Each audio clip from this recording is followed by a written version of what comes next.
Shalom. I'm going to start up this video by giving all praise, honor, and glory to Yahweh, Ba'ashem, Yahushai, Ba'ashem, Rakakwadash.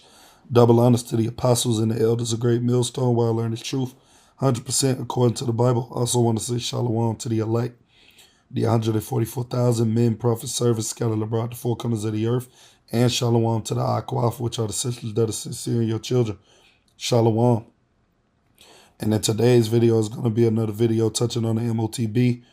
Another video from the brother, the Hopeful Elect 3, where you basically have this guy who had a dream, basically about the C-HIP being made mandatory, and we know we're living in those times now, and I'm actually go to that precept, where the Lord said that a lot of times that men and women shall be dreaming dreams, and I'm going to go to that precept.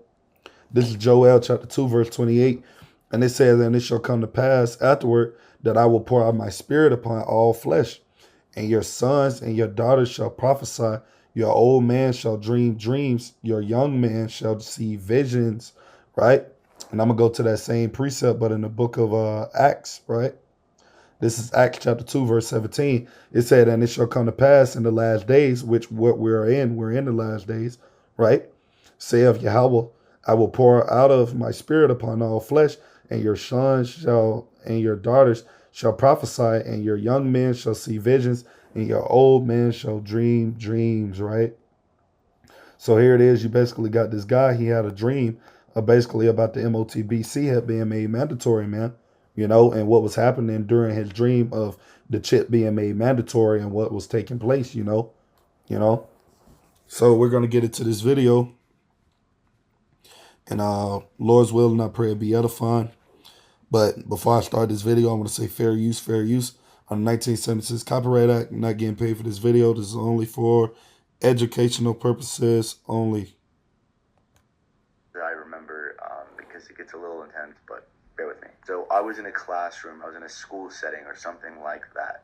And I remember the teachers came to us saying that we had to get this quick little surgical system inserted because it was the only way to stay a part of society. Because if you don't, it's basically like an automatic way of declaring yourself as a full-out criminal, right. And you just heard what it is that he said, right? And this is what's going to take place in the near future for the men of the Lord that don't take that charagma. We're going to be deemed as enemies of the state, right? And that's what the guy just said that he saw in his dream, that, basically people that did not take the mark, they were considered, like enemies of the people that had it. They considered them like enemies for not taking it, right? And we know that those things will take place, and I'm going to get a precept just touching on that. That's why it tells you this in Revelations 2 and 10. It says, fear none of those things which thou shalt suffer, right? Because we're going to suffer some things, brothers and sisters, in this truth, especially in this time that we know is fastly approaching.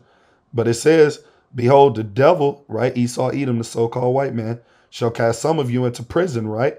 And why is that going to be, right? Mainly why a lot of brothers and sisters are going to be tossed into these prison camps is because they're not going to take that chip, man, right? That's why it tells you this, that ye may be tried, and ye shall have tribulation 10 days, which is just talking about a period of time. Be thou faithful unto death, and I will give thee a crown of life. Why would the Lord tell us that? Be thou faithful unto death.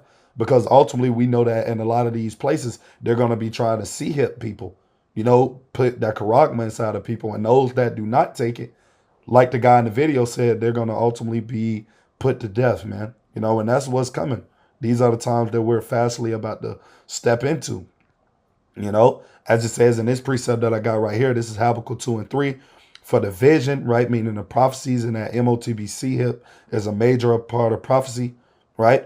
For the vision is yet for an appointed time, but at the end it shall speak and not lie. Though it tarry, wait for it, because it will surely come. It will not tarry, right? So these prophecies are going to take place, man. That MOTB C-HIP is on the horizon, man. And that's why the Lord is allowing so many men and women to have dreams of this chip, man, because it's soon about to be made manifest. They're about to implement this thing, man, and you're going to need Yahweh Ba'ashem Yahushai in these times, man, to get you through this time. Because that's why it's called the hour of temptation, man. Because a lot of people are going to be tempted to take this thing because a lot of people are not going to want to ultimately lose their lives and things of that nature. They're not going to want to suffer the things that's going to come behind not receiving his mark, man. You know, that's ultimately why a lot of people will take it, you know?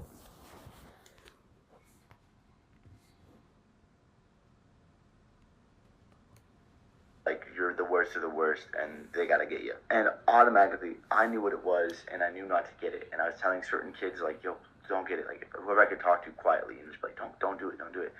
And so we all had to walk from our classroom to the place to go get it done. As we were walking to that room, me and a few other kids just like took off in a certain direction and tried to start like hiding. Like just we needed to hide. We knew we needed to hide. All the kids who went into that room I never saw again. Anyways, me and the kids who decided to run away were hiding in like the darkest corners and attics and crawl spaces of the building, of the facility, to, you know, not get caught, not get found, because if they found us, we knew it would be bad. Anyways, a little bit of a fast forward. I'm sitting in a room and I see an officer walk in with his daughter. And this does get a little graphic. I'm sorry if it freaks anybody out. But they were both talking to each other and I could tell he's like trying to calm her down or something. And in comes a few more officers, and they ask him like, "Why didn't you do it? Like, why didn't you take the system?" And before he even really could respond, they pewed both of them in the heads. Bam, done.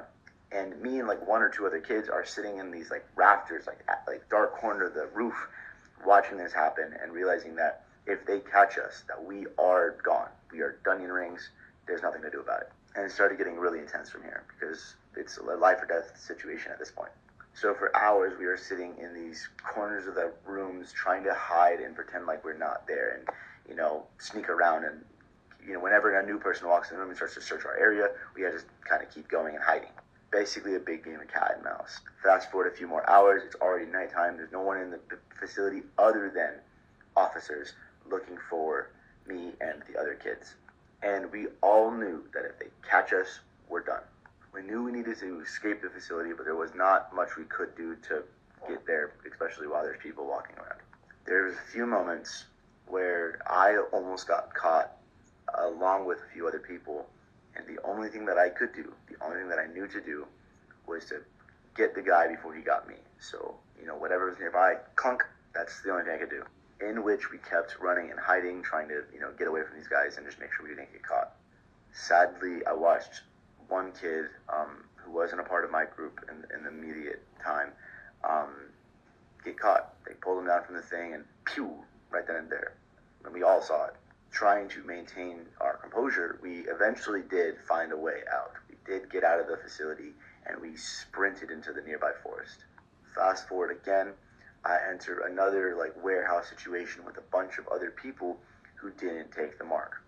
And I remember that things were very, very on edge. There was almost no food, not a lot of weapons. We didn't really have anything.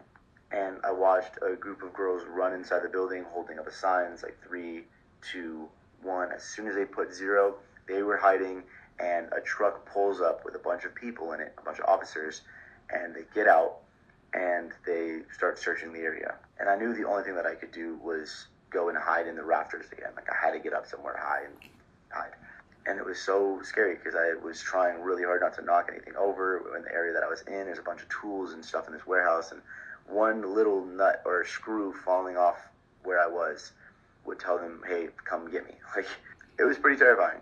And so anyways, I was up in the rafter. I got my way up there, and I watched these guys start to really search every single corner of this building, and it felt in my gut that it was only a matter of time before they find me. So I had to just keep hiding. I had to keep finding a way out. And then I woke up, and man, it felt really real. It felt extremely realistic, and there were some other details I won't go into because they were just a little bit more graphic, but it was real. It was there. I was there. And part of me just knows that when this mark actually comes, when the mark of the beast actually comes, this is how it's going to be. It's going to be at a point where if you take it, you're part of society, but you deny God, and if you don't take it, you will be. Right? And you just heard what it is he said, brothers and sisters. And I'm going to get a precept just touching on that because, you know, he said basically, you know, if you don't take it, then, you know, hey, they're going to be offering up judgments, man. That's why the Lord told us, you know, to not fear none of the things which we shall suffer, man. Because, you know, this is going to be some of our lot in the near future, man, that we could possibly, you know, go through these certain situations, right? But I'm going to get this. This is Revelation chapter 13, verse 16. And it says, and he, right, talking about Esau, Edom, the so-called white man, right, causeth all, both small and great, rich and poor, free and bond, to receive a mark, right? That word mark goes into the Greek word charagma, right, which is a small stamp or an etching or a print that he's going to put inside of people, which is his RFID chip, right, in a person's right hand or in their foreheads, right? And this is verse 17. And that no man might buy or sell save he that had the mark or the name of the beast or the number of his name, right? And we know a lot of people ultimately are going to take this chip, man, because like the guy was just going into in the video, a lot of people are not going to want to ultimately be put to death. A lot of people are going to be afraid and terrified in that time. And we know what it says in the scriptures. When a fear of man come, then cometh the snare, meaning a trap. So a lot of people are going to fall for this trap because they're going to fear Esau, Edom in these times. They're going to fear him coming down severely among them with that wrath, you know, with giving up death and things of that nature for those who don't take it. And people are going to be scared, and that's going to make a lot of people conform, man, right? But, you know, I'm going to get this precept right here. This is St. Matthew chapter 10, verse 28.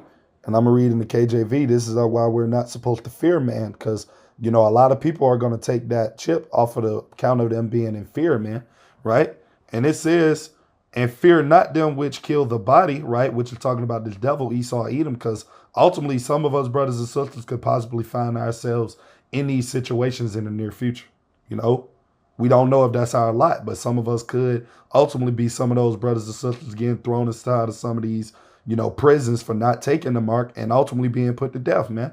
You know, so it says, and fear not them which kill the body, but are not able to kill the soul, but rather fear him which is able to kill, destroy both soul and body in hell, right?